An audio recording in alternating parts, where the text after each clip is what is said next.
Boa noite. Obrigada por terem vindo.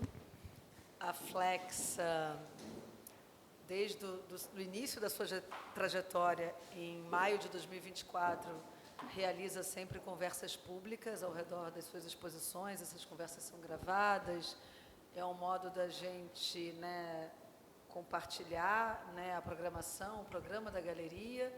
É um modo de criar memória do que a gente está fazendo aqui e de estender, o pensamento sobre as exposições para um momento de conversa, de troca entre pessoas envolvidas nas exposições e o público. Então, estou super feliz de contar aqui com a presença hoje do Luiz Camilo Osório, professor de filosofia da PUC-Rio, do José Damasceno, artista, e da Daniela Velar, curadora e curadora assistente aqui na Flexa, para a gente conversar um pouco ao redor das duas exposições que estão em cartaz agora.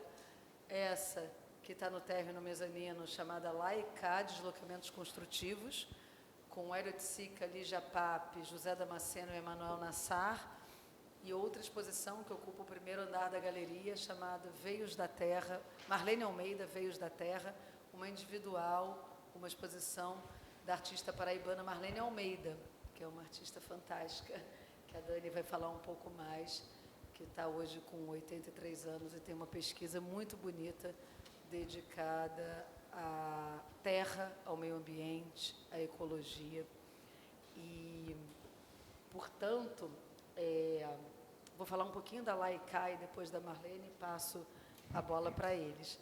Lá e Cá, Deslocamentos Construtivos, propõe um diálogo entre Hélio e Lígia Pape, ou seja, entre dois nomes fundamentais do neoconcretismo e dois artistas contemporâneos que estão produzindo hoje, o José Damasceno, que está aqui conosco hoje, e o Emanuel Nassar, um artista formidável do Belém do Pará, tentando entender, nesse diálogo entre gerações, como que esse legado neoconcreto repercute numa produção contemporânea. A gente sabe que essa discussão é uma discussão imensa, que a gente poderia passar horas e horas aqui conversando sobre ela, mas a gente vai tentar entender hoje, através da fala do Luiz Camilo, que vai se dedicar a falar um pouco sobre essa exposição, e do depoimento do José Damasceno, que faz parte dela, como é que eles veem e enxergam esse diálogo e essas repercussões desse legado na arte brasileira.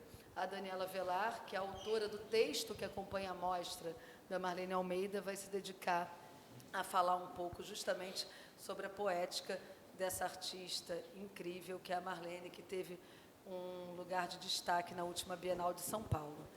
É isso, gente. Muito obrigada. E eu passo a palavra para o Luiz Camilo Osório. Bom, deixa eu bater aqui, mas não adianta. Bom, obrigado, Luísa. É um prazer estar aqui, conversando com vocês, com todo mundo, e com essas obras e com essa perspectiva de estabelecer esses diálogos entre gerações, que eu acho que é sempre um esforço interessante, difícil, arriscado, mas que, tendo em vista essas duas grandes figuras, Oiticica e Pape, que de fato são figuras, que eu diria assim, não são sementes para uma produção que se desdobra a partir dali, muito importante, acho que floresceram muitas poéticas a partir da inspiração desses trabalhos, e esse é um tema que também me interessa muito, em que medida é possível pensar esses diálogos, como é que ele se dá com outras obras, e o que foi aquele momento, como é que ele pode ser repensado também a partir do próprio desdobramento dessa produção nas suas várias reverberações.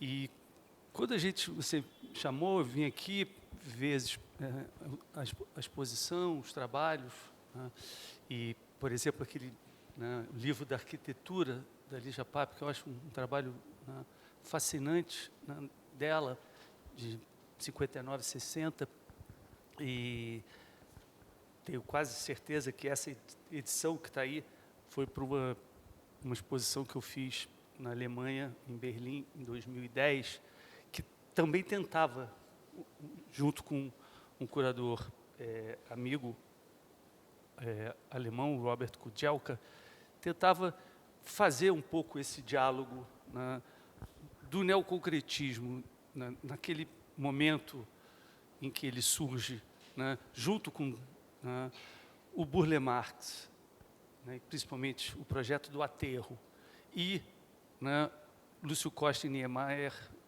no projeto de Brasília.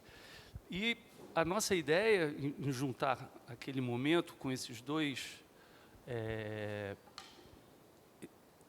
acontecimentos era para tentar também ancorar um pouco, né, o neoconcretismo nessa realidade brasileira, na singularidade, né, do projeto construtivo do Brasil, e em que você tem, né, um paisagista como o Burle Marx, e você tem um projeto de uma cidade como Brasília acontecendo, né, paralelamente a isso.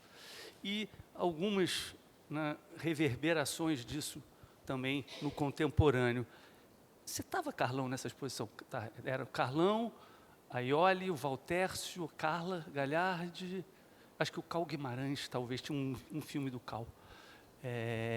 Então, isso foi em 2010, por isso é que eu... eram cinco reverberações. Mas uma coisa que também me interessava ali, eu acho que isso tem um pouco a ver, né, com esses desdobramentos, e pensar também, né, esse contexto em que brotou o neoconcretismo, foi uma tentativa, que é uma tentativa um tanto arriscada, mas que eu gosto de apostar nela, né, que é o de tomar o neoconcretismo não como uma ruptura do concretismo, mas como, né, uma outra ramificação dessa tradição construtiva no Brasil. Por duas razões, né, que eu queria, né, trabalhar isso. Por conta do lugar do Mário Pedrosa, né, num momento não concreto que fica escanteado. Claro, quem escreve o manifesto basicamente é o Goulart, né, junto ali, né, com os artistas que estavam empenhados naquele momento, 59. Né, o Pedrosa estava no Japão, por acaso, naquela altura, mas o manifesto é lançado em 59, em março de 59, e em fevereiro tem uma carta do Goulart para o Pedrosa, dizendo do manifesto, falando né, por que estavam escrevendo o manifesto, né, meio que, né, pedindo quase que, né, consentimento, né, para o Pedrosa. Mas eu achava que o Pedrosa tinha um papel mais importante do que apenas de ser o mentor ali intelectual daquela geração. E isso tinha a ver também com os textos que o Pedrosa escreveu, né, lá atrás, nos anos 40, sobre o Calder. Aí, né, eu acho que daí tem uma certa obsessão minha com esse lugar do Calder nessa tradição, né, construtiva, que é também um lugar meio gauche, também é um lugar meio às avessas, né, dessa tradição. E é muito curioso, depois 8 anos depois dessa exposição lá de Berlim, eu fiz uma outra aqui no Itaú Cultural de São Paulo, que era Calder e Arte Brasileira, também tentando pensar esse desdobramento do Calder e Arte Brasileira. Ali estava o Neto, estava o Carlão também, né? E porque eu acho que tem, né, dois elementos, né, nos textos que o Pedrosa escreve em 44, um em 44 e dois em 46, né, que ele vê a exposição do Calder no MoMA em 43, quando ele estava exilado nos Estados Unidos, o Pedrosa, e aquilo foi o contato dele com o Calder foi uma certa epifania, que é, por um lado, né, a sem cerimônia com qual, né, os móveis implicavam o público na relação, né, com aquelas formas, né, móveis, né? Então, essa coisa de soltar um pouco, né, a grade, a estrutura, né, no espaço, e né, aquela coisa mais orgânica, aquele movimento mais orgânico daquelas formas, e a dimensão lúdica que tem o trabalho. E ele chama muito atenção para essa dimensão lúdica, e que eu acho que isso, né, vai ressoar de alguma maneira. E, num dos textos, ele comenta, né, com uma enorme alegria, o Pedrosa, que, pela primeira vez, ele podia tocar nas esculturas, né? E isso em 44. Né? Poxa, que bom que eu posso tocar nas esculturas. Como é que isso vai, né, o fato de ser um trabalho lúdico, como é que isso vai reverberar depois, né, na maneira de incluir, né, esse espectador participante na obra, né? Então, como é que o Calder entra, né, aí nessa história? Como é que esses textos do Pedrosa, né, vão entrar? É claro que, né, eu trabalhei muito, né, a obra do Palatinic, né, e o Palatinic, por conta dos cinéticos, e fica muito evidente a relação aí com o Calder, né, apesar do cinético do Palatinic ser um cinético feito com motores, né, e não com vento, mas tem uma tentativa de soltar a forma, né, de lidar com, né, com esse dinamismo. E o Pedrosa foi importante para o Palatinic, né, apresentou o Calder, né, as obras do Calder para o Palatinic, e aquilo ali, né, desdobra no Palatinic de uma outra maneira. Mas como é que esse soltar o Mondrian, né, para o espaço, como é que isso vai reverberar, né, por exemplo, né, nos bilaterais e nos relevos espaciais, que também são pendurados, né? Ninguém nunca comenta isso, me parece uma coisa tão natural, né? O próprio Tsica não fala muito do Calder, apesar dele gostar do Calder. Tem uma foto linda do Ivan Cardoso, do Hélio com o Glauber, e o Hélio está com a camisa do Calder, né? Sempre gostei daquela camisa do Calder. Então, ele gosta do Calder, então vestiu a camisa, ele vestiu a camisa. Mas portanto, né, em que medida que essa reverberação implica, né, um outro tipo de desdobramento, né? Por exemplo, no texto, né, do Gerardo, que é para uma exposição do Damasceno, que é um texto magnífico, né? Muito bom, né, o texto, né? É muito bom por essa articulação que ele faz com essa tradição e muito bom pelo que ele escreve do trabalho do Damasceno. E aí ele fala que a melhor coisa da obra do Max Bill foi ele ter vindo ao Brasil, né? E aí, mas é claro que, né, mas eu não vejo o Max Bill, né, no neoconcretismo, né? E, assim, uma outra coisa, assim, uma curiosidade, né, o filho do Max Bill foi nessa exposição na Alemanha. E aí me chamaram, né, para ir lá recebê-lo. E ele estava numa sala que tinha as cromáticas, tinha o poema Luz, da Lígia Pape, as cromáticas, e tinha uma outra coisa, além disso, as cromáticas, e tinha umas coisas, os bólides, umas coisas do Hélio. E ele estava ali, aí a gente começou a conversar, ele falou assim, mas como é que essas cores tonais, como é que isso é concreto? Isso não é concreto, né? As cores eram todas, né, primárias, frias, né? Essas cores misturadas, né, táteis, né? Eu falei, mas justamente isso não é concreto, né? E é neoconcreto, mas é outra coisa, aponta para outros desdobramentos, né? E ele não estava muito convencido, tudo bem. O Goulart, né, quando eu, né, discuti com ele essas opções, ele também falou, o Calder não tem nada a ver com o neoconcretismo. Esquece, Camilo, né? E descartou completamente. Mas eu insisto, acho que mesmo que, né, não seja, né, uma relação, né, direta, eu acho que tem ali, né, um caldo importante, né? E a Lígia Pape, por exemplo, a Lígia Clark, ela comenta numa entrevista daquele livro com a Anabela Geiger e o Fernando Coccheralli, quando ela levou a obra mole para o Pedrosa, Pedrosa jogou no chão e falou assim, chutou a peça. Ele falou assim, que bom, agora a gente pode chutar uma escultura. Aí eu fico, porra, primeiro ele falava do Tokai 44, agora em 62 ele chuta, ou seja, ele está querendo, né, essa provocação de você perder a cerimônia, né, e a distância, e se aproximar das obras, lidar com as obras com um outro tipo de familiaridade, né, trazer ela mais para perto, né, desdobrar isso, né, pensar a reverberação a partir desse contato com as obras. E a outra, né, o outro elemento que me parecia também germinador do neoconcretismo antes da ruptura neoconcreta foi o fato, né, do primeiro núcleo concretista, né, Mavinier, Palatinic, Serpa e Pedrosa, terem se reunido dentro de um hospital psiquiátrico, né? E como que isso vai reverberar, né? Porra, todos falam que aquilo foi um turning point, todos falam que aquilo ali foi, né, uma outra, mudou tudo, né?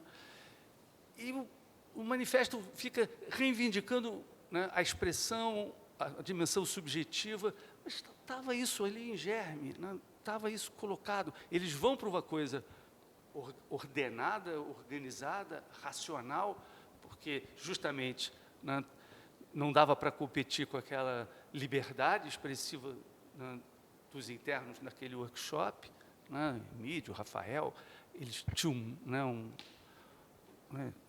uma mão muito mais solta, muito menos, né, consciente, por isso muito mais poderosa, muito menos controlada, né, mas isso, né, deixa traço, né, isso marca um ambiente, isso marca um modo de pensar o contexto no qual, né, a arte está sendo produzida, que não é apenas a dimensão matemática, mecânica, né, e até industrial que vai ter o concretismo de São Paulo. E isso não é para, né, estabelecer nenhuma hierarquia, né, nenhuma valoração entre o modo como o Max Bill vai ser importante lá e menos aqui, né, e aqui talvez tenha outros traços. Mas eu acho que isso é apenas uma característica de como aquilo que é uma ruptura já vinha sendo, de certa maneira, consolidado. E eu acho que isso também traz, né, para essa reverberação, né, sei lá, a gente pensar o trabalho, né, do Franklin, né, do bioconcretismo. Como é que isso vai para uma outra coisa que tem tudo a ver com, né, o Franklin, para mim, tem muito do Calder Cassaro, né, o Franklin Cassaro, tem muito do Calder ali, né? Já conversamos muito, né, sobre isso, né? Tem uma coisa orgânica, tem uma coisa, né, lúdica, né, no trabalho, né? E, falar do trabalho, né, do Bevilacqua, do Neto, né, que apontam para outros lugares. Não, o Burle Marx no trabalho do Neto está ali, né, presente também. Tem um tempo da paisagem, né, que é o tempo da floração, o tempo da obra do Burle Marx é diferente, né, de uma escultura, porque ele acontece, né, aí na natureza. A natureza tem o tempo dela, floração, acho que tem né, florações no aterro que ele organiza para acontecerem simultâneas, e uma cor conversar com outra cor que acontece nesse florescimento. Isso também traz, né, uma temporalidade, uma duração do tempo que é importante para o trabalho. Né, o projeto Cães de Caça do Hélio está ali, acontece no aterro. Ele pensa um jardim, né? Então, isso tudo está junto, né? E eu acho que isso é importante para pensar, né, também esses desdobramentos.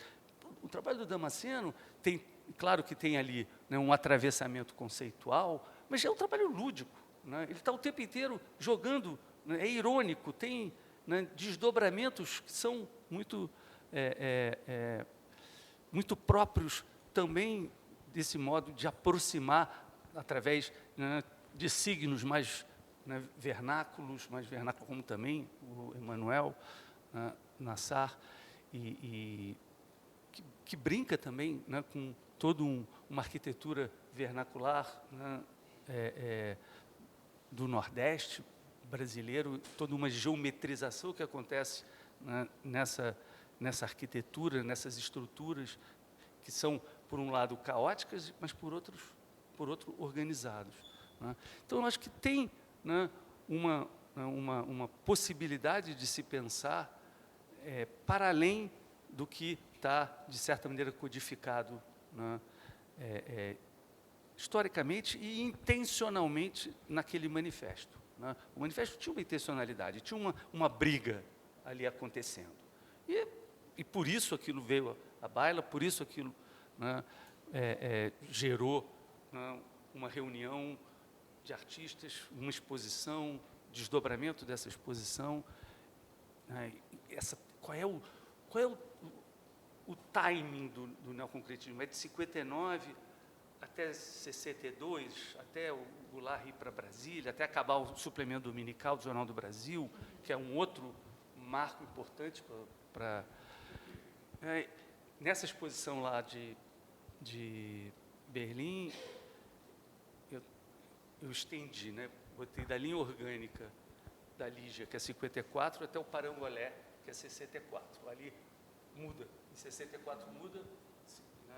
E claro que eu também aproveitei isso para pensar dois momentos históricos importantes naquele corte. 54, o suicídio do Getúlio Vargas, 64, o golpe militar.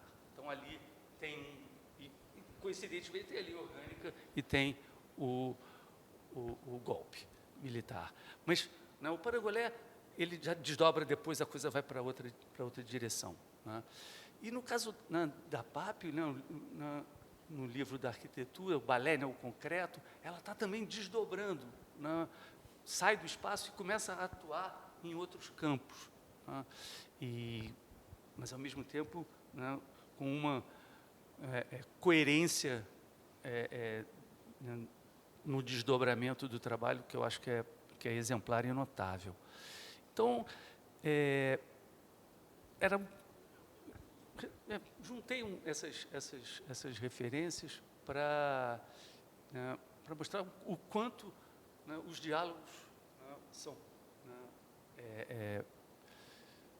potencialmente, né, múltiplos e o quanto estabelecer esses diálogos implica sempre voltar ali e repensar o que foi também aquele momento, como é que né, se repensar, para que não está fixado. Né? O passado está sendo feito com os desdobramentos da produção contemporânea. Né? E eu acho que isso aqui é o mais interessante. Mas depois a gente conversa mais. Sim, conversa, e é realmente bom tê-los aqui hoje, olhando para a gente, que tem coisas que eu estou lembrando que depois eu vou citar. José Damasceno. Obrigada, Camilo. Bom, eu agradeço a presença de vocês, a paciência e a atenção. E o convite da Flexa, de participar dessa exposição e essa fala hoje. O convite da Luísa chegou a mim com muita alegria e sobretudo pela vizinhança de trabalhos e contribuições tão fortes, né? E que tem uma repercussão para mim seminal. Eu venho trabalhando há muitos anos, alguns já, desde, diria, 88, 89. E eu admito que não tenho exatamente um programa, é um estado meio à deriva. E a partir daí as coisas vão acontecendo. E existe toda uma reflexão que possui uma ligação muito próxima ao acaso, das coisas que vão surgindo. E, diante disso, eu vou, ao longo do tempo, contando essa história do que vai se passando. E aí, nessa caminhada, eu vou percebendo coisas. sobretudo pela forma como eu encaro as obras, uma vez que elas definem elas são também uma coordenada, e a relação entre elas cria espaço, né? Ou seja, isso para mim é algo, digamos, essencial. E passado um determinado período, eu percebo que há uma geografia, um caminho, e sobretudo com esse diálogo aqui, um fator decisivo, até como o Camilo citou, sobre o Manifesto Neoconcreto. Como isso, 1959, qual é a repercussão que isso tem para nós hoje? E lá pelas tantas ele cita como era importante exprimir a complexa realidade do homem moderno, né? Eu diria contemporâneo agora, porque isso podemos pensar já, e que para mim é algo vital, a compreensão do nosso espaço e o que se passa. E, diante disso, o meu recurso é reunir elementos que talvez tivessem uma repercussão com o que se propunha aquelas colocações a respeito do que no manifesto se coloca, não como a obra, não como um objeto ou uma máquina, mas como um ser. E isso tem um dado muito curioso aí. E eu poderia acrescentar, além disso, que esse ser também ele se revolta, ele questiona e ele sonha, coisa que no manifesto não se coloca. Eu ousaria acrescentar essa como crítica. Porque eu penso que as obras possuem como síntese da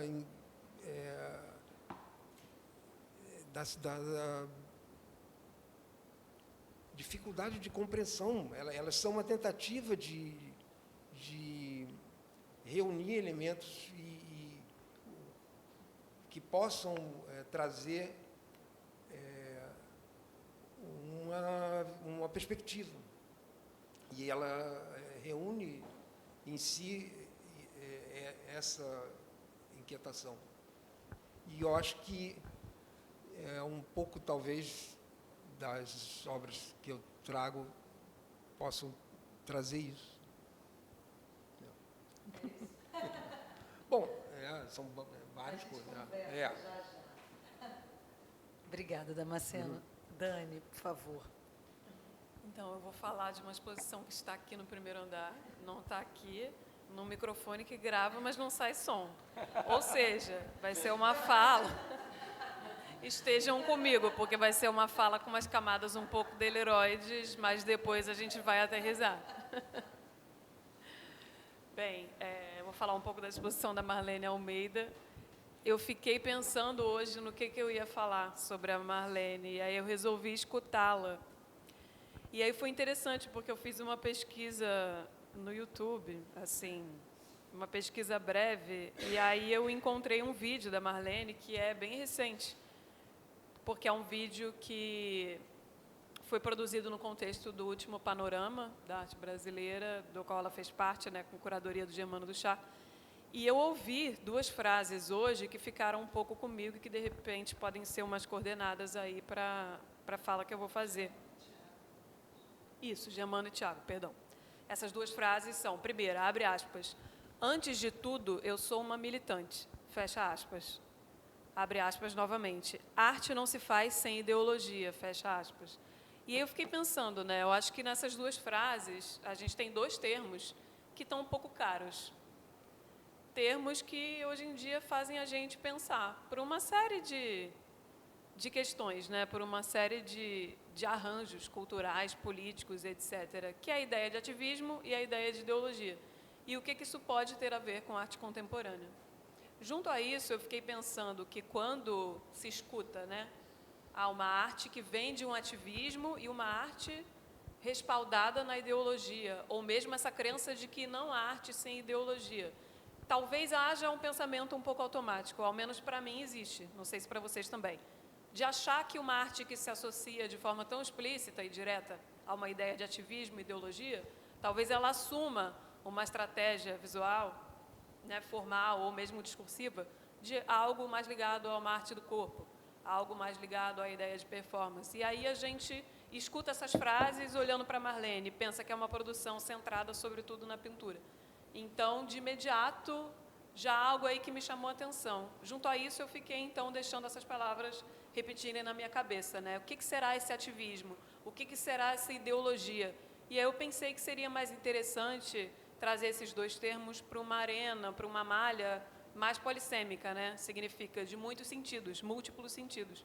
E aí eu pensei que isso tinha tudo a ver com algumas coisas que a Marlene Almeida contou para a gente durante o processo da feitura dessa exposição, porque não à toa a Marlene ela fala sobre o interesse mesmo na polissemia das palavras, em todos os sentidos que os termos que são elencados para nomear alguma coisa podem ter. Então, vou dar um exemplo bem concreto para evitar essa camada deleuroide da minha fala, né? Ela tem uma obra que vocês vão ter oportunidade de ver lá em cima, que se chama Aguda como Serra. E ela fala que o aguda interessa pensando a forma pontiaguda dessa topologia que está ali na pintura, mas também é aguda como a vida das pessoas que moram naquele território. Falar de território também é um assunto importante no percurso, no repertório, nesse corpo de obra fantástico da Marlene Almeida. Por quê? Porque a Marlene Almeida é uma artista que, desde muito cedo, de certa forma, ela estrutura o trabalho dela, ela quase sistematiza o trabalho dela através de uma metodologia. Eu entendo como um método, para mim. Existe uma questão de método ali que está muito evidente, está muito clara. Ela estrutura, então, o trabalho através do que ela chama de excursões. Ela faz viagens para todas as localidades expedições, perdão, excursão é uma palavra até meio ruim, né? Expedições, como a Luísa corrigiu. Ela faz uma série de expedições por diferentes partes do Brasil, diz ela que já percorreu o Brasil inteiro, né? Então, muitos lugares diferentes, é curioso que ela faz até com o marido e o filho, e de cada parte do Brasil ela recolhe amostras do solo. Todo o pigmento mineral natural produzido pela Marlene, e de forma exclusiva mesmo, as pinturas delas são produzidas por esses pigmentos que são feitos a partir dessas amostras de solo. Significa, eu acho que o trabalho dela, de fato, é respaldado no método. E talvez eu entenda o ativismo e a ideologia um pouco incrustados nesse método. Aí eu preciso fazer uma pequena digressão. Na semana passada, ou nessa semana, houve uma querela no mundo do pensamento, da filosofia, com a publicação de um texto de um filósofo e psicanalista, que ele fez um título assim, que era um título meio complicado, que ele dizia Contra Nego Bispo. Nego Bispo foi um pensador, um ativista quilombola brasileiro, falecido recentemente, se eu não me engano, há um ano atrás, que é citado no texto que eu escrevi para a Marlene. E esse filósofo psicanalista, ele diz que no pensamento do Nego Bispo carece de materialidade e que aquilo seria quase um misticismo. E aí o Luiz Rufino, que é um outro escritor, pensador que eu acompanho, disse, não, a roça do qual o Nego Bispo falava, a roça da qual a inteligência do Nego Bispo emerge, ela é material, não é um fetiche conceitual. Quando eu li essa coisa da roça, isso me tocou muito, porque eu não gosto muito dessa ideia de um pensamento em detrimento do outro. E eu acho que o trabalho da Marlene, com essa história das expedições, com toda essa metodologia que ela cria junto à terra, sempre com o solo, eu acho que tem muita inteligência daí. E aí, quando eu li o Luiz Rufino dizendo emerge do solo, eu pensei, eu acho que a inteligência do trabalho da Marlene emerge desse solo. E aí, uma outra coisa que eu acho interessante abordar também é que eu acho que a Marlene nunca está falando da terra, ela nunca está falando do solo. Eu acho que existe uma noção polissêmica, não só dos títulos que ela traz para as obras, não só dos poemas que ela escreve, pois também é poeta. Então, eu acho que existe uma ideia de polissemia que percorre também a própria concepção dela, enquanto artista, enquanto ativista, aliás, é importante fazer um OBS. Ela se diz ativista também porque a Marlene tem envolvimento concreto, real e muito longo com ONGs. ONGs ambientalistas, então, de fato, a Marlene, a despeito da sua produção em arte contemporânea, ela também se articula coletivamente, pensando questões ecológicas, ambientais, isso é algo muito forte na vida dela e que é até anterior a essa incursão dela propriamente no mundo da arte contemporânea, das artes visuais. Mas eu estava falando dessa questão polissêmica. Eu acho muito interessante pensar que o que ela está tentando lidar não é, então, essa ideia muito unívoca, muito de a terra, o solo. Então, na medida em que ela faz uma série de expedições, eu acho que ela está também se relacionando, se dando conta com particularidades e especificidades de cada pedaço desse país, que é grande e que é múltiplo. E eu acho que daí a gente pode começar a pensar nas questões visuais em si. Eu não sei quem teve a oportunidade de ir na Bienal de São Paulo, mas a Marlene esteve com trabalho nessa Bienal de São Paulo recente, né, que terminou há pouco, e lá foi uma oportunidade interessante de ver algo que emulava o espaço do ateliê dela. O ateliê que ela tem lá em Pernambuco, porque a Marlene ela é uma artista que, com essas amostras de solo e toda essa incursão pela produção de pigmentos únicos, ela cria uma espécie de inventário mesmo. Ela tem algo no ateliê dela que ela própria nomeia como o Museu das Terras Brasileiras. E era esse museu, entre aspas, ou não tão entre aspas também, que esteve lá na Bienal. E você tinha a oportunidade de ver cada vidrinho contendo cada pigmento, cada cor, aquelas gradações diferentes. Com isso, evidentemente, ela possui uma paleta que é muito específica. E eu acho que a pintura dela também tem algo que interessa muito observar aqui, que quando eu olho para a pintura dela, eu sinto que tem algo quase granular, eu sinto que existe uma textura, principalmente olhando aqui na galeria, né, você vê que a luz incide de uma determinada forma e parece que aquela imagem, de fato, brilha ao olhar. Eu acho que existe algo bem interessante na medida em que podemos pensar que existe uma certa dimensão de um alisamento, né, que conforma a nossa relação com a imagem hoje. Nesse sentido, voltando à primeira coordenada da minha fala, vem esse peso ou não tão peso do que ela entende como ativismo ou ideologia. Eu acho que isso está sendo produzido sempre, né? Não necessariamente uma arte que se coloca como ativista está fazendo um manifesto declarado. Eu acho que existem ideias que podem chegar e estarem inspiradas por isso que ela entende como uma ideologia ecológica, que podem se estruturar através de outras estratégias. E aí eu vou fechar minha fala voltando à ideia de polissemia. Na medida em que ela não está falando de a terra ou o solo, eu acho que quando a Marlene faz uma expedição, ela também não está criando essa relação apenas ela e a terra ali que a interessa enquanto cor, manifestação, né, cromática ou pigmento. Eu acho que ela está olhando para a relação também que ela pode ter com aquele solo, que as pessoas, né, daquele local, que habitam aquele local, têm com aquele solo. Não à toa ela chama uma pintura de Aguda como Serra, pensando na vida ali das pessoas que habitam aquele território, ser também aguda. Então, eu acho que a Marlene compreende que em qualquer relação, e claro que isso resvala na relação sujeito e objeto, existe uma série de relações, existe uma série de mediadores, né, como uma rede mesmo. Eu acho que o trabalho dela compreende a produção, seja de uma pintura, a produção de um objeto, porque ela também produz objetos, e ela entende os objetos em relação com as pinturas, né? Uma coisa responde à outra, de certa forma. Então, acho que ela tem uma noção muito sistêmica do fazer dela. Então, eu acho que, claro que a gente pode e deve se encantar com as lindas pinturas da Marlene, ou mesmo os objetos que estão expostos lá em cima. Muitas vezes, alguém também pode não ter conhecimento dessa faceta ativista e ideológica, como ela gosta de nomear.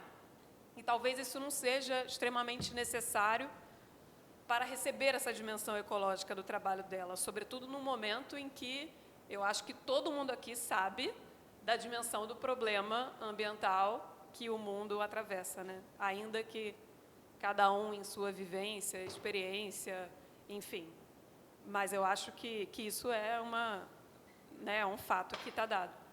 Mas eu acho que, independente de saber, né, dessa experiência da Marlene, quando a gente vê uma obra dessa, eu não acredito que essas pinturas, com essa paleta cromática específica e esse brilho, né, e toda essa textura, eu não acredito que elas existam apenas por todo esse efeito visual e por todo esse efeito, queira a gente falar beleza, apesar de beleza, arte contemporânea ser problemática.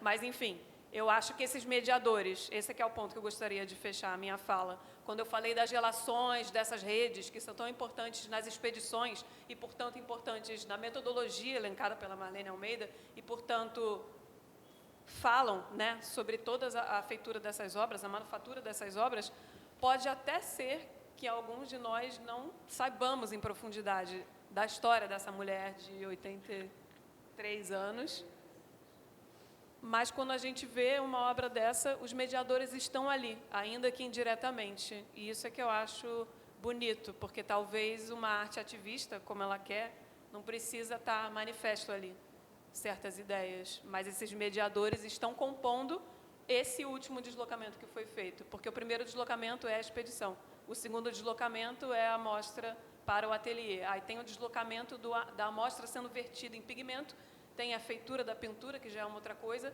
e essas pinturas aterrissam no Rio de Janeiro, no Leblon, na galeria, onde há uma disposição específica, uma expografia, uma iluminação, e ainda, né, que já esteja numa outra ponta dessa rede, desse sistema, os mediadores estão ali, né? Ainda é sobre as muitas terras do Brasil, ainda é sobre essa dimensão aguda ou sobre a dimensão da beleza, ainda é sobre o espetáculo de cor que é próprio, né, do solo brasileiro, dessas terras brasileiras, ainda é sobre tudo isso, né? Coisas que são bonitas e que também são difíceis, e que tudo isso pode ser uma ideologia, né?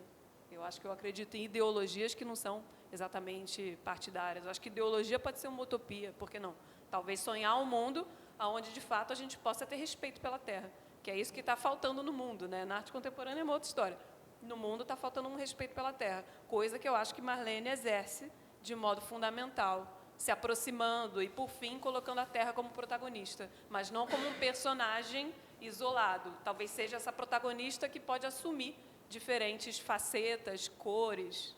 Muito obrigada aos três, durante a fala deles, que eu vou tentar, mesmo com essa tensão aqui, conectar. Primeiro, ontem eu estava fazendo uma visita guiada, a Maria sabe que a gente faz muitas visitas guiadas aqui, fica só o comentário para vocês, se o Camilo quiser falar alguma coisa. Ontem eu sempre comento, quando eu faço a visita na exposição da Marlene Almeida, que ela é uma artista de 83 anos e que vem tendo um reconhecimento mais recentemente maior, né? Tanto institucional quanto em termos de mercado, né? E é uma artista que vem produzindo uma obra relacionada à questão da terra, como a Dani falou, do meio ambiente, etc., desde a década de 70, né? Então, chama a atenção que tenha sido tão tardio essa espécie de reconhecimento maior. Claro que a gente pode pensar uma mulher em João Pessoa, produzindo, etc., mas talvez a gente pode pensar também que tem um certo zeitgeist de hoje em dia, a gente está vivendo isso que a Dani falou, de uma preocupação maior com essa questão, né, do o que é esse destino nosso aqui na Terra, de uma necessidade de um aterramento diante de uma desconexão tão radical que a gente está vivendo com a Terra, com o corpo, e todas as repercussões pesadíssimas que isso está acarretando. É como se a obra dela tivesse entrado em sincronia, de alguma maneira. As pessoas estão querendo falar sobre o que ela está falando há tanto tempo. Mas ontem eu me peguei, durante a visita, também pensando, cara, é engraçado, tem uma exposição aqui, a Laika, que é sobre o legado neoconcreto, geometria, cor, etc., e a Marlene lá em cima. Será que, em alguma medida, também o fato de, durante tantas décadas depois do neoconcretismo, muito da produção brasileira ser influenciada por esse legado, uma artista como a Marlene também ficou meio à margem, porque isso é que ditou, de alguma maneira, um caminho, e certamente você não olha para Marlene Almeida e pensa na Lígia no Hélio, não é daí que parece vir, pode ter olhado, pode ter gostado, etc., o quanto também isso aqui que a gente está falando não fez com que uma artista como ela, não sei, pode ser só uma coisa que me ocorreu fazendo a visita ontem. E eu achei curioso porque o Camilo falou desse germe que estava no hospital psiquiátrico da doutora Nise e toda a turma também, né? E você falou do germe do hospital psiquiátrico, eu achei muito bom, que está falando de psicanálise, está falando de sonho, está falando de inconsciente. Hoje, o Damasceno chegou aqui e a gente estava conversando antes de começar, e ele falou, me trouxe um pouco, né, Damasceno, essa questão do inconsciente também. Ele elogiando o título, Laica, Deslocamentos Construtivos. Laica é o nome desse meta-esquema do Hélio Tsica, porque o Laica, obviamente, da notícia do título desse meta-esquema, mas o Laica, o lá seria o Hélio Elígio, o cá, o Damasceno Nassar, e que deslocamentos são esses? E a gente começou a falar um pouco de psicanálise e de inconsciente, e de como na obra dele tem a questão do sonho. E eu vou tentar conectar as pontas. E hoje, quando eu vi o Neto aqui, eu me lembrei muito de um trabalho dele, que eu escrevi junto com o Adriano Pedrosa, um projeto de exposição que nunca saiu do papel, nem sei se o Neto vai lembrar disso, chamado Concreta Sonho, que é o nome de um trabalho do Neto, que tem, o Neto me ajuda se eu estiver errada, que é um bloco de mármore numa das pontas, branco, e aí eu não sei se é uma linha que conecta com um ferro, e tem uma espécie de uma boca em bronze, da qual sai essa situação do mármore. O Neto me corrige depois. E o Concreta Sonho, olha o sonho aí de novo, e interessava o Adriano e a mim nessa época, eu estou falando de 2013, justamente por ser esse encontro de elementos a princípio distantes, o concretismo e o sonho, a dimensão do sonho, e como é que isso é algo muito da arte brasileira que pôde juntar essas partes que o filho do Max Bill não consegue juntar muito na cabeça dele, quando olha as peças, entendeu? E é curioso porque aí tem a borracha de mármore do Damasceno, que é né, ele evoca a borracha, que é um objeto ordinário destinado a perecer rapidamente, e faz em mármore, que é o mármore da obra do Neto, mas é uma borracha. E é um sonho, porque é uma brincadeira, né? Tem algo de nonsense, de lúdico, para usar uma palavra que você usou muito em relação ao Calder, que eu acho que tem no José Damasceno também. Estou falando tudo isso, não é para fazer uma pergunta exatamente, mas é para ver como as pontas se juntam, né? Se quiser comentar, Camilo.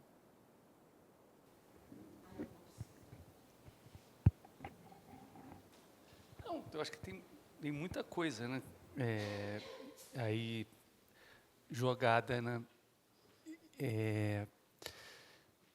Bom, a primeira em relação, né, a esse tempo do reconhecimento da obra, isso eu acho que é muito difícil, né, de responder. E eu, né, conheci as coisas da Marlene pelo filho, pelo Zé Rufino.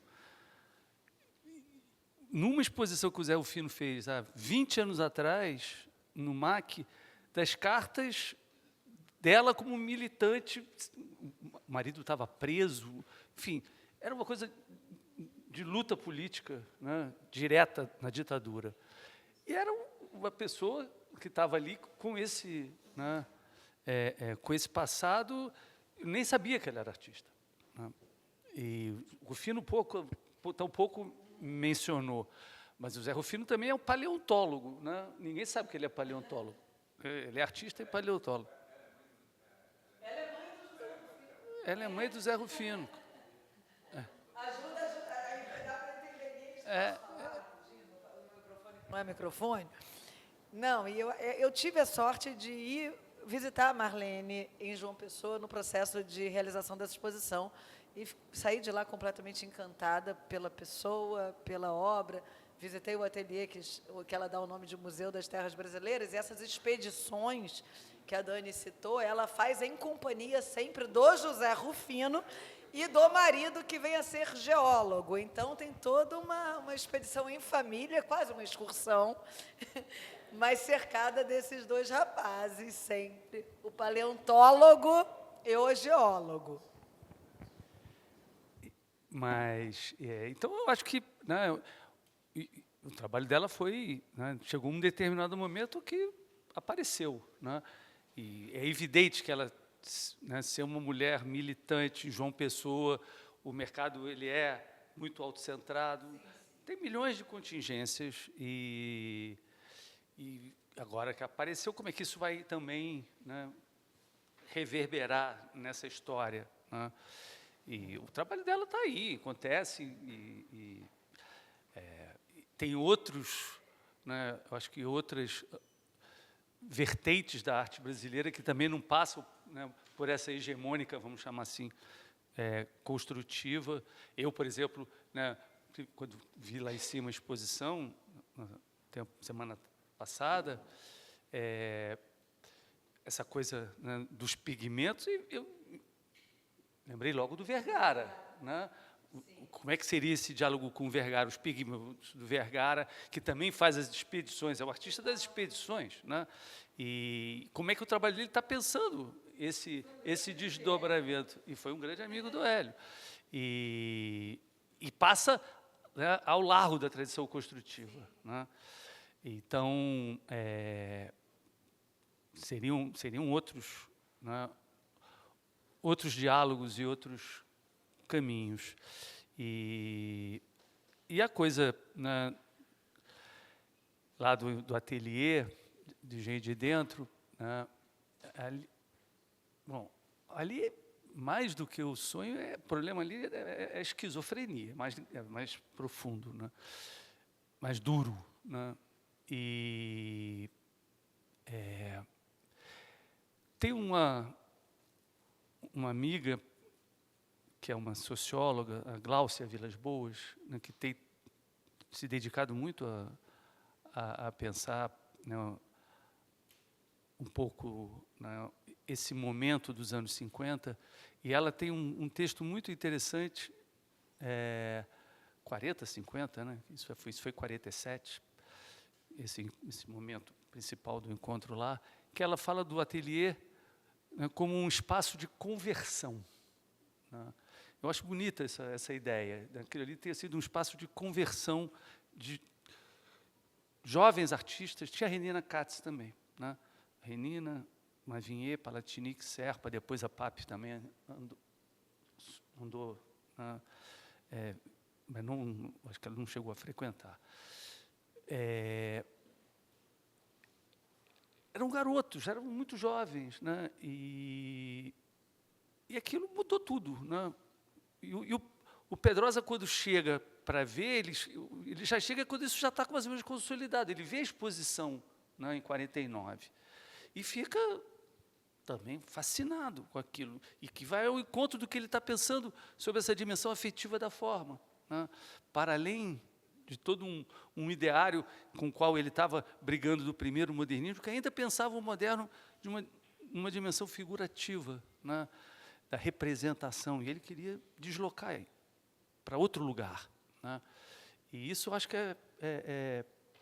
essas coisas, né, uma coisa chama a outra, né, vão produzindo esses encontros que, né, ali o Pedrosa já era, ele é de 1900, então ele já tinha 49 anos, né, e estava trabalhando, né, para justamente pensar, né, esse lugar, né, da arte abstrata, né?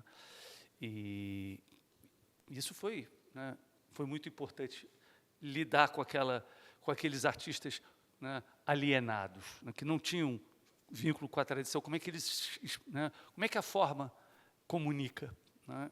Acho que esse é o dilema. Como é que a forma comunica? Porque não é a intenção. Se fosse a intenção, né, bastava querer, a forma surgir, e não é, né? Ela que quer, né? E isso e ele estava vendo isso, escrevendo, né, e lidando com, né, um momento, né, também, né, da cultura brasileira, da arquitetura moderna brasileira, que estava ali, né, né, surgindo. Então, acho que essas coisas são muito... tem muito do acaso. Gostei bom, Damasceno, lembrar a coisa do acaso. O acaso é fundamental, né? Mas tem que estar esperando, né? Tem que estar preparado. Tem que estar preparado para o acaso. Adorei o comentário de hoje em dia, tudo meio liso, né? Dessa persistência do liso e desse granulado da Marlene. Perguntas, Gustavo Prado? Neto, por favor. Então, eu achei interessante essa história que o Camilo trouxe do Calder, né? Eu nunca tinha pensado assim se o Calder tem uma influência. Quando é que o Calder veio no Brasil?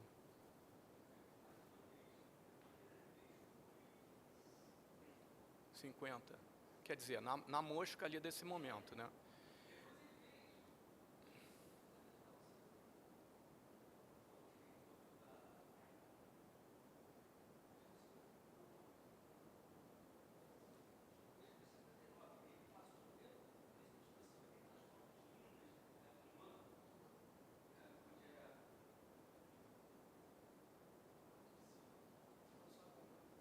Isso, quando sobe a rampa ali, onde foi a festa da Ioli? Né? Ali... Tava aquelas peças de Dilma e Pedrosa que fez, veio a AICA, a Associação Internacional que já veio, e ele montou o Calder ali, né? Então, assim, o que eu queria dizer também, assim, um pouco sobre esse lance. Você trouxe uma coisa para mim. Eu acho que o manifesto, de alguma forma, foi uma espécie de carta de alforria, sabe? Alforria, né? Assim, uma carta de libertação em relação ao cânone que tinha desse concretismo e, dizendo assim, olha, galera, existem outras coisas no mundo e agora a gente está se dando a liberdade de sair e fazer outras coisas. E assim, o que me interessa, assim, fazer uma ligação com o que a Daniela falou, é sobre essa questão da ideologia. Porque aconteceu, por acaso, na minha vida, de eu estar saindo do aeroporto de Copenhague uma vez, e eu posso desenvolver e explicar tudinho, mas para não ficar muito longo, eu fui conduzido pelo design, fui para Aarhus, voltei, depois fui parar com outros amigos que iam fazer um show e tinha um ensaio, aí o show depois, no antigo prédio do Partido Social Democrata de Copenhague, lá digo, da Dinamarca. Depois fui parar em Portland, e quando estava em Portland teve o Katrina. E o Katrina teve essa confusão grande lá em Nova Orleans, e as pessoas começaram a roubar e tal, uma série de coisas. E eu li uma matéria quando cheguei no Rio, dias depois, falando uma coisa do contrato social e tal. O que eu entendi, passei a entender, na minha opinião, sobre o neoconcretismo, sobre o que seja a ruptura, o que quiserem dizer, mas sobre essa mudança de ponto de vista, de paradigma do neoconcretismo, é que, na verdade, a sensação que eu tive lá em Copenhague, e com o advento lá da social-democracia, tem uma série de coisas que eu poderia descrever em outro momento, eu tive essa sensação de estar sendo guiado pela arquitetura e pelo design. E eu me lembrei do aeroporto no Rio. O aeroporto no Rio tem toda uma coisa corporal. Você chega lá, antigamente, naquela época, tinha aqueles vários táxis, o verde, o amarelo, o vermelho, o azul, e tinham mulheres em cada caixinha daquelas, elas ficavam quase pulando em você, dizendo, vem para cá e tal, chega aí e tal. Aí você chega lá, você tem um cara oferecendo, você quer que eu carregue a tua mala? Olha só, se quiser eu troco $1 para você por um preço mais legal do que o preço do banco, não sei o que lá. Então você tem toda uma relação corporal o tempo todo. Quando você chega. Então, o que eu sinto, você vê, em 59, né, estava aquele 5 anos em 5 do Juscelino, Brasília estava sendo construído com uma ideia que tem tudo a ver com design e arquitetura da Escandinávia, só que a social-democracia parece que ficou de lado. No contrato social, continuava tudo a mesma coisa. Pobre continuava sendo pobre, rico continuava sempre o rico, e fora o racismo estrutural e toda aquela parte, né, que está bem popular hoje em dia, ou bem nítida. Então, eu acho que o que aconteceu com eles podem não ter percebido claramente e colocado politicamente, mas ideologicamente estava havendo uma transformação. Eles, enquanto artistas, estavam percebendo subjetivamente esse contexto, embora isso não tenha sido verbalizado. Então, tinha uma ruptura nesse sentido também. E a questão do corpo, porque se você pensar o trabalho do Hélio, da Lígia, Clark e Pape, eram trabalhos no plano. Eles trabalhavam no plano, né? E do plano eles foram saindo para o espaço, né? Seja com os ninhos, os bichos, os bilaterais, e aí aquela série daqueles trabalhos penetráveis mais geométricos, e foram entrando no corpo. Então, o corpo vai aparecendo no parangolé, seja na entrada lá daqueles objetos, dos ninhos e coisa e tal, e entrada depois com palavras e tudo mais, e atitudes, que vai entrar o hélio. Ali já, cara, vai chegar da linha orgânica, ela chega no objeto relacional, no tratamento diretamente no corpo do cidadão público, né? Que a Sueli Ronick, há muitos anos atrás, um dia me encontrou no Manto de São Paulo, estava montando exposição, e ela falou, cara, dizem que a Lígia Clark, ela se afastou da arte para fazer terapia. Na verdade, eu vejo diferente. Ela começou a escolher o público dela. Assim, como se aquela pessoa que estava ali fazendo aquele trabalho era o público, como a gente é público aqui olhando um trabalho aqui agora e tal. E a Lígia Pape começou a fazer aqueles trabalhos, a dança que a Luísa citou, ou aqueles trabalhos de beber a tinta, de sair de dentro daquele cubo, né, que ela sai. Então, o corpo começou a ser dominante. E, ao mesmo tempo, o que acontecia nos anos 60? Nos anos 60, no entender que eu tenho, talvez eu possa estar enganado, é o momento que a classe média começa a frequentar as escolas de samba, que essa escola de samba começa realmente a adentrar culturalmente a sociedade. E quem são esses sambistas? Esses sambistas que, inclusive, o Hélio vai trabalhar lá na Mangueira e tal, a PAP também fez coisas envolvidas lá com eles, tinha um envolvimento geral, né? Que, digamos, o ápice disso foi no trabalho do Hélio, no envolvimento dele com a Mangueira, mas tinha um envolvimento geral, assim, de uma boa parte da classe média, né, deles, da turma deles e tudo mais e tal. E o sambista é aquele cara que, ele, dentro do contrato social, ele está ali, ele tem um subemprego, ele não faz parte daquele contrato. Então, ele trabalha, sei lá, lavando carro, fazendo um serviço em algum lugar, aquela coisa de contínuo, trabalhos pequenos dentro da sociedade. E, de noite, quando escurece e sai a ordem social, né, o escuro apaga um pouco a ordem social, ele começa a dançar, cantar, soltar a poesia, inventar, criar e fazer esse carnaval incrível, que é uma coisa que é exatamente o grande lugar onde a utopia de alguma forma aconteceu. Botar um bloco na rua onde as pessoas trabalham o ano inteiro com poesia, com arte, com alegria, com canto, com dança, para uma coisa que é para o bem de todos, que não está totalmente anticapitalista em relação, é uma perda de negócio, digamos assim, embora tenha se tornado um grande negócio hoje em dia, né, porque o capitalismo ele consegue transformar tudo em negócio, mas enfim, independente disso, mesmo assim, até hoje ainda existe essa noção de que era bem mais, não sei se inocente é a palavra mais adequada, mas, e quem é o protagonista disso? É o corpo, porque o intelecto, a arquitetura, o design é o lugar da objetividade. A objetividade do concreto que a turma neoconcreta estava querendo questionar.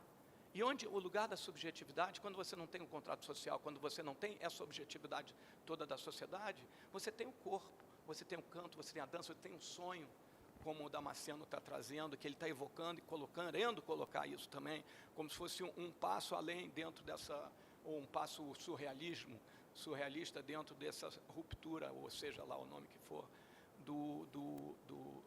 desse momento aí de transição bem importante na arte brasileira, né? Eu acredito, para mim, pessoalmente, então, como artista e tal. Então, eu acho que ali, assim, tem uma ideologia ali que está latente, velada, sabe? Mas que ela está ali, sabe, como num sonho, né? O que o Freud começou a fazer é procurar o que estava escondido dentro das coisas que as pessoas estavam falando, que as pessoas estavam vivendo e que o sonho, muitas vezes, conseguia revelar e tal. É isso. Muito bom, Neto. E eu fiquei ainda mais contente por onde você foi. Realmente, esses músculos tensionados não estão me deixando falar quanto mas tem muita gente, eu não esperava ter tanta gente que eu gosto aqui hoje. Eu fiquei meio presa. É raro isso acontecer. Mas eu achei muito bom você trazer, a gente ter sempre sobre essa exposição, está falando muito do corpo, como eles foram para esse lugar do corpo. Isso a gente vem discutindo muito aqui ao longo dessa exposição, nas visitas e tudo mais. Mas tem uma ponte bonita, e eu acho que é bom que seja a Daniela aqui, falando da Marlene, e você falou do corpo e falou do carnaval. E a próxima exposição da Flexa é ao redor do carnaval. E a gente vai continuar um pouco, é quase como se tudo se conectasse, né? porque é impossível não ter Hélio de Sica, vai ter um parangolé muito bonito. Eu sei que é estranho mostrar parangolé nesses outros jeitos, mas já fica aqui o convite, porque a gente vai continuar um pouco essa discussão que a gente começou com o Laicá, deslocamentos construtivos, onde a gente acaba falando muito, apesar de tudo aqui ser muito contemplativo e retiniano, mas tem um corpo aqui que está sendo repercutido o tempo inteiro, a gente sabe, nessa exposição que vocês estão convidados que a abrir agora, 11 de fevereiro, aqui na Flexa, no andar da Marlene Almeida. Marlene Almeida fecha dia 31, agora no sábado, e a gente abre no dia 11 de fevereiro uma exposição ao redor da questão do carnaval, a questão do corpo e tudo isso na arte brasileira. Eu acho que, Neto, você só falou que ia chegar na questão da ideologia da Marlene, eu fiquei curiosa. Era isso, né? Sim. Tá. Era isso, né? Perfeito. Sim, sim, sim. Sim, a carta de alforria, né? Perfeito. Sim, já estava ali. Sim, sim. Muito bom. Obrigada. Foi? Ah, é. Gustavo Prado. Porque o Neto não respondeu a pergunta sobre o Calder no neoconcretismo. Eu fiquei muito interessado com essa pergunta do Luiz Camilo. E essa questão sobre se de fato o Calder, né, tem essa presença forte como influência ou não. E aí, assim, algumas coisas que me vêm. Uma que eu acho que o Calder tinha pressa. Né, é um dos artistas que mais produziu durante a vida. Né, tinha uma pressa infantil de trazer trabalhos para a vida. Né, e a forma de unir material para o Calder tem uma velocidade que eu acho que está, por exemplo, na dobradiça da Lygia Clark. Quer dizer, quando você vê as alças que articulam os móveis, os parafusos que juntam os estábiles, quer dizer, é um jeito de cortar e unir que tem muita pressa. E eu acho que você olha para as obras neoconcretas, até a presença neoconcreta no trabalho, por exemplo, do Neto, tem uma espécie de pressa, não no mau sentido, mas você não vai fazer um molde que depois vai ser fundido em bronze, quer dizer, você abdica de uma permanência material em nome de constituir muito rapidamente uma ideia. E você vê isso você citou. Me lembro da maquete do Hélio lá no Centro Hélio de Sica, do Cão de Caça, quer dizer, tem um jeito de fazer ali que é muito veloz, né? Mas, pô, eu queria te ouvir mais sobre isso. Eu vou juntar um pouco com o que o Neto falou e com o que você falou, Gustavo, que eu acho que é interessante, porque eu não sei se a palavra é influência, porque quando eu fiz essa exposição do Calder, saiu, né, não sei se foi no Estadão, se foi na Folha, né, a influência de Calder na arte brasileira. Eu falei, pô, não era isso, não é isso, porque a influência implica, né, uma relação muito, assim, direta. Eu queria pensar, eu penso isso de outra maneira. Eu acho que o Goulart tem toda a razão de dizer, eu não estava pensando no Calder, mas ele não precisa estar pensando intencionalmente no Calder, porque eu acho que o contexto em que ele está escrevendo um manifesto, né, que é, né, uma alforria e também uma euforia, né, tem os dois ali, né, o Calder está ali, tem uma euforia no Calder. Tem o circo do Calder, né? Mas que é engenheiro e Chaplin, né? Ele é os dois. Mas o T.S. Eliot tem um texto que eu gosto muito sobre, né, acho que é Talento e Tradição Individual, acho que é assim o título do texto dele. E que ele diz uma coisa que sempre eu adorei isso. Ele diz que a influência, né, na arte, ela tem mão dupla. Né?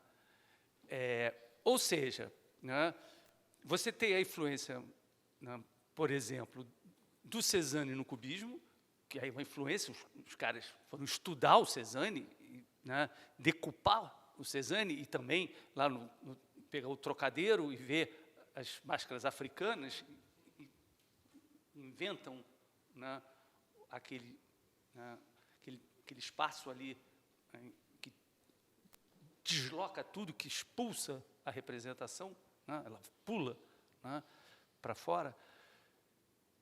Mas tem uma outra influência, que é, né, a influência do cubismo no Cézanne, apesar do Cézanne nunca ter visto o cubismo. Mas nós vemos o Cézanne depois de ver o cubismo, e isso muda a nossa maneira de ver o Cézanne. Claro. Cézanne, pelo que eu já vi. Claro, é isso. Então, nesse sentido, eu altero. Então, tem uma influência do neoconcretismo no Calder, né? E isso, por exemplo, na exposição do Calder na Tate, né, o curador começa a falar, por exemplo, né, falar em dinamarquês, né, na influência do Calder no... como é que é o nome daquele dinamarquês? Artistão que faz aquela... Olafur. No Olafur. Né? Pega no Olafur, no Philippe Parrenot, pega o Dominique, não, a Philippe Parrenot, Olafur, e tem um terceiro artista. E discute um pouco essa relação, né, do Calder na arte contemporânea. E uma outra coisa que me interessava em trazer o Calder é que você lê, por exemplo, toda a crítica que nasce ali com o minimalismo, né, Rosalind Krauss, Foster, Burklock, o Calder é limado. Né? E é muito engraçado, porque quando eu fiz essa exposição, o neto do Calder, que é o que cuida da Fundação Calder, ele leu o meu texto, e aí eu uso muito a palavra lúdico para falar. E ele se incomodava com a palavra, porque a palavra lúdico lá ficava playfulness. E ele achava que isso tirava a seriedade do Calder. Eu falei, mas não tem seriedade, a seriedade está no jogo. O jogo é sério. Né? Aí você tem que conversar, mas eu ficava... Né? Aí ter estudado filosofia ajuda um pouco, porque aí você pega o Schiller, aí o cara, tem o Schiller lá atrás falando de jogo, né? Então, tem uma seriedade filosófica na noção de jogo. Depois tem toda uma história, né?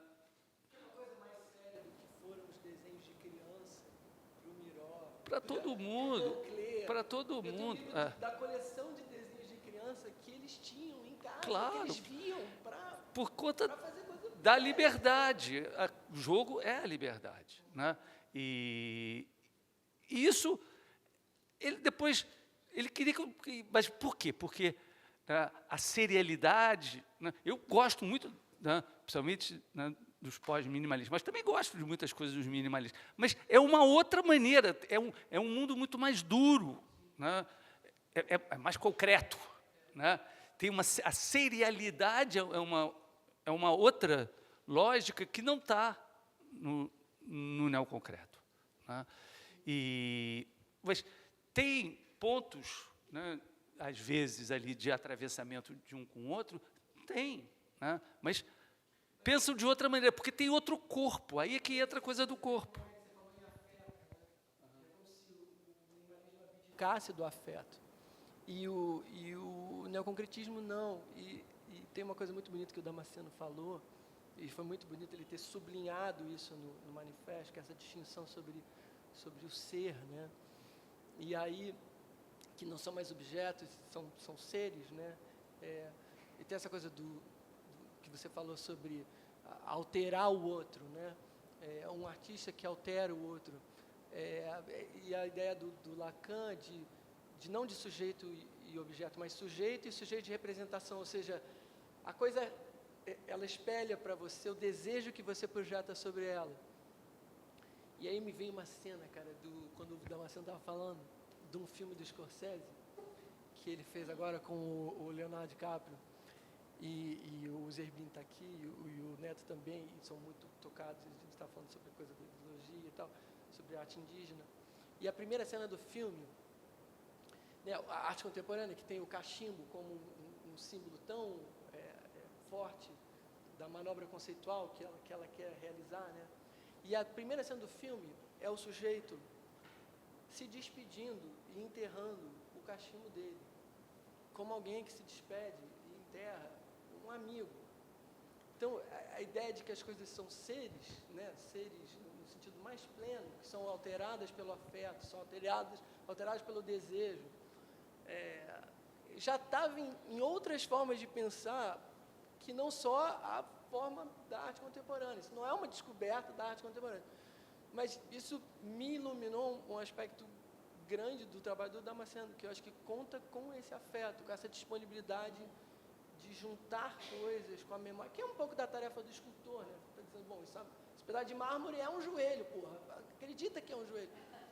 Tem um afeto nessa vontade de que você acredite naquilo. Então tem essa abertura de que você vai formar junto com ele, nesse jogo, nessa brincadeira, um afeto por essa coisa, né? No seu humor. Tem essa abertura, né? E se fosse um mero objeto, se não fosse um ser, não me provocaria esse afeto, quer dizer, esse convite para ser juntado dessa forma. Eu acho que o jogo é o lugar em que a relação sujeito-objeto acaba. E a arte é também, né?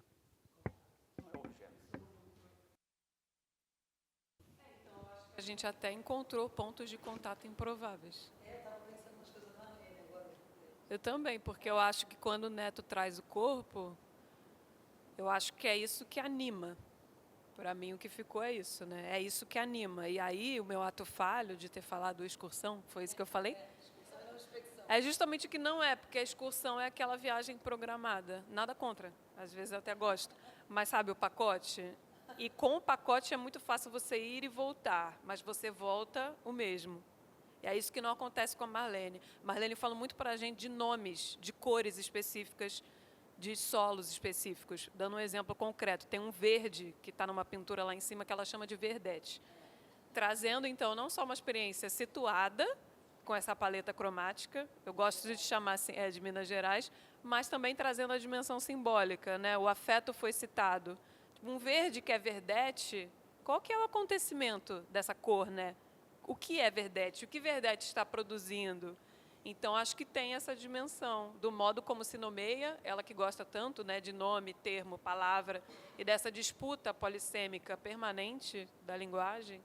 Então, um pouco o que verdete está produzindo, né, naquele espaço, o que verdete está produzindo aqui, que já é um outro espaço, que já é um deslocamento, que já é uma outra reverberação e ressonância. Quanto ao afeto, eu acho que o afeto está pautando também esses pontos de contato.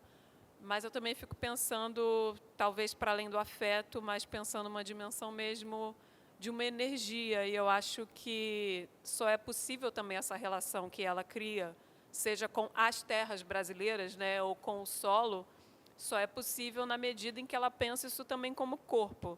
E aí eu acho que é corpo que é afetado, mas principalmente é uma pergunta de isso está produzindo algo no mundo desde sempre, o solo. O que eu quero dizer com isso? A gente só produz tanto lixo quanto humanidade porque a gente acha que lixo não tem materialidade, não tem efeito nenhum. E a gente empilha, descarta, aquilo não vai para lugar nenhum, vira um acúmulo doido. É doido, né? Porque o capitalismo, na verdade, ele nega a sua própria materialidade. Porque se a gente se desse conta disso, não ia virar esse acúmulo insustentável. Então, eu acho que tem essa dimensão do ser da coisa, assim, na Marlene. De tomar as coisas como seres e isso volta também para nós, como seres e corpo, também não sendo somente isso. Porque se sou um corpo, o que me anima não é só uma coisa deliberada, eu sou muitos que possibilitam que eu esteja aqui, né? Agora o ar está ligado, eu sinto frio, mas às vezes sinto calor. pode ser que lá fora eu tenha contato com o vírus que eu posso absorver, o meu corpo pode lutar contra. Coisas me habitam, né? E a gente, às vezes, tem essa certeza ocidental, nessa plenitude de que o corpo é só eu, o ser manda aqui. Mas não é. E eu acho que esse caráter também, mais que humano, está o tempo todo no procedimento da Marlene. E isso se reflete na pintura, o tempo todo, né? Na verdade, é um choque, está sempre. Eu acho importante também pensarmos sobre o que está em jogo sempre, que é a eterna busca de sentido. Nós, diante das obras, também iniciamos esse processo de questionamento em relação ao que nos rodeia e às nossas vidas, porque, afinal de contas, o que está acontecendo? Por que estamos aqui? O não sentido está sempre ao nosso lado, está sempre dentro da gente também. E isso é algo que eu acho que participa naquilo que eu faço. E a questão não é exatamente uma ironia, mas é um humor pelo assombro, pelo espanto. E isso também eu acho que me interessa, me acompanha.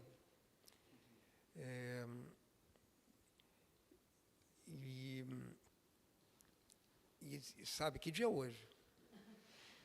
28 de janeiro de 2026. E aí? Né? Assim, a nossa existência hoje, ela está permeada de uma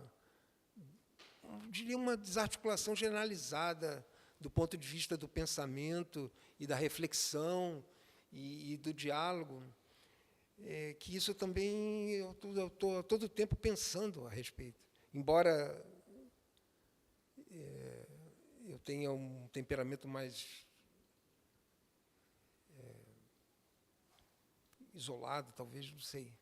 Mas eu penso que isso reverbera em todos nós. E o que fazer diante disso? Não sei. Portanto, quando eu proponho algo, talvez eu consiga, ou tente, né, estabelecer uma comunicação que traz esse não saber, esse desamparo também.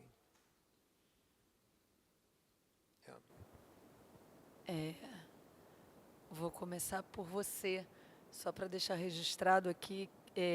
Agora você falou do assombro, né? E eu me lembrei, e a Daniela sabe disso, porque assim que a gente começou a fazer a pesquisa para essa exposição, eu mostrei para ela. Eu estou muito feliz de ter trabalhado com o Damasceno, da gente ter feito essa exposição juntos e ter esse momento. E eu escrevi um texto sobre a obra dele que eu gosto muito para o livro de Inhotim, lá ao redor de 2009. E é um texto que começa falando da questão do espanto e a questão de como ele realmente faz com que a gente se espante novamente, se assombre novamente. E eu lembro que eu cito um trechozinho do Histórias de Cronópios e de Famas, do Júlio Cortázar, que uma hora, não sei se você vai lembrar, ele fala da colherinha, né? Como custa negar uma colherinha, negar tudo que o hábito lambe até lhe dar uma satisfatória, né, utilidade. Como é mais fácil usá-la para mexer o café. E ele está sempre desviando e fazendo que a colherinha tenha um outro sentido no mundo, na obra dele, o Damasceno, e é a questão do espanto e do assombro e desses desvios. Então, eu estou muito feliz, Damasceno, que a gente fez isso aqui junto, e eu escrevi esse texto, sei lá, em 2009, ou seja, há quase 20 anos, e agora a gente está podendo pensar o seu trabalho juntos novamente de alguma forma. E só para juntar uma coisa que, se vocês falaram muito de objeto, de ser, o Damasceno trouxe, né, o manifesto dizendo, não, isso não é um objeto, é ser, sujeito, objeto, e de alguma maneira realmente reverbera na Marlene, porque ela, né, tem um textinho muito curto do Eduardo Viveiros de Castro, esse antropólogo tão importante, que eu gosto muito, chamado Por uma Subjetividade Radical do Mundo, onde o que ele vai falar, em linhas gerais, é justamente que a ciência retirou, né, tomou para si, né, como se só nós, humanos, fôssemos portadores de subjetividade, E o que ele está dizendo, não, a subjetividade é da pedra, da planta, dos animais, e de alguma maneira foi justamente talvez tratar a natureza como objeto e não sujeito que deu no que deu, e certamente a Marlene sabe que é sujeito, que tudo é ser. E a gente deu o título de Veios da Terra, que é uma série que eu acho de pinturas que está lá em cima, que acho que deixa muito nítido isso. Alguém quer fazer mais uma pergunta? Alguma colocação? Não. Luiz Herbini.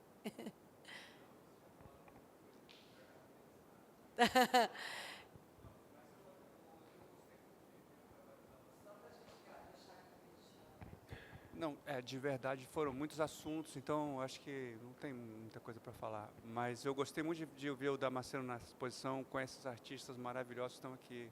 O Damasceno fez a exposição agora no centro, ali no...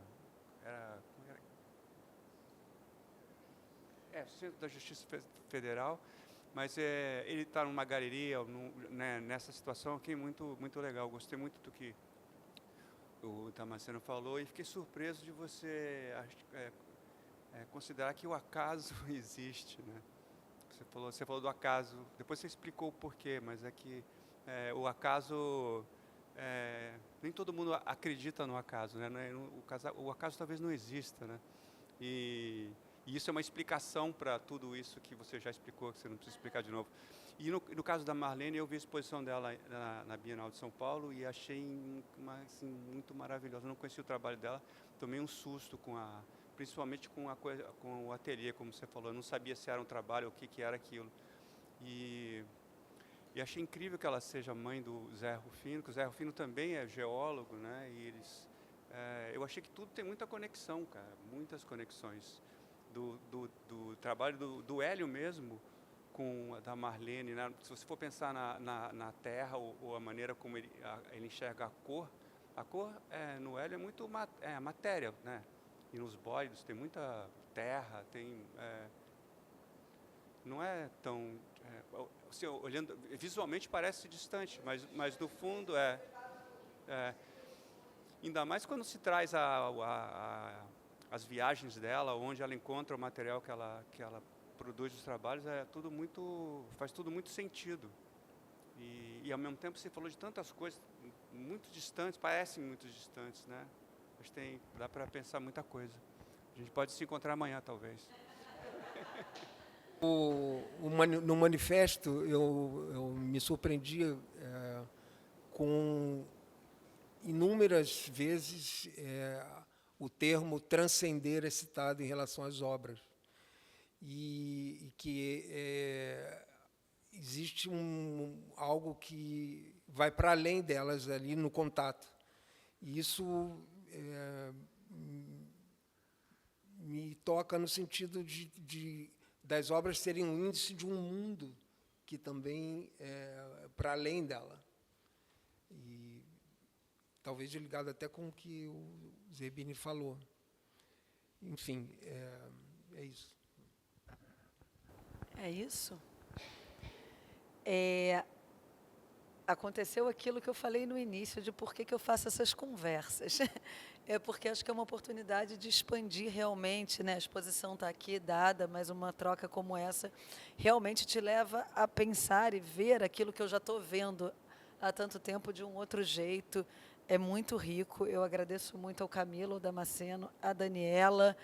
E uma troca como essa de hoje me dá certeza de algo de algo que é muito caro, né, para mim, esse tipo de troca, de pensamento, de possibilidade de abordar aquilo que a gente está vendo por diferentes ângulos, trazendo diferentes disciplinas, diferentes experiências e constituir esse lugar de troca é algo que, para mim, foi um compromisso desde que a Flex abriu, então eu fico muito feliz. O Camilo sabe um pouco que eu tenho uma história ligada à filosofia, estudei, fiz mestrado em filosofia. Ninguém me pediu para fazer mestrado, ninguém me pediu para fazer doutorado, foi só um jeito que eu inventei em meio a muito trabalho de continuar estudando. Então, esse tipo de situação aqui me é muito cara e eu fico muito feliz que a Flexa possa fazer isso e fazer de um espaço de uma galeria no Leblon também isso, a partir das suas exposições. E é muito bonito ver como as exposições que a gente está fazendo, de algum modo, né, dão margem para tantas discussões interessantes. Então, fico muito feliz, falando em presença, em corpo, que a gente falou tanto, né, hoje, que a gente esteja aqui hoje à noite para trocar, para falar. Muito obrigada para todo mundo que veio hoje. Boa noite.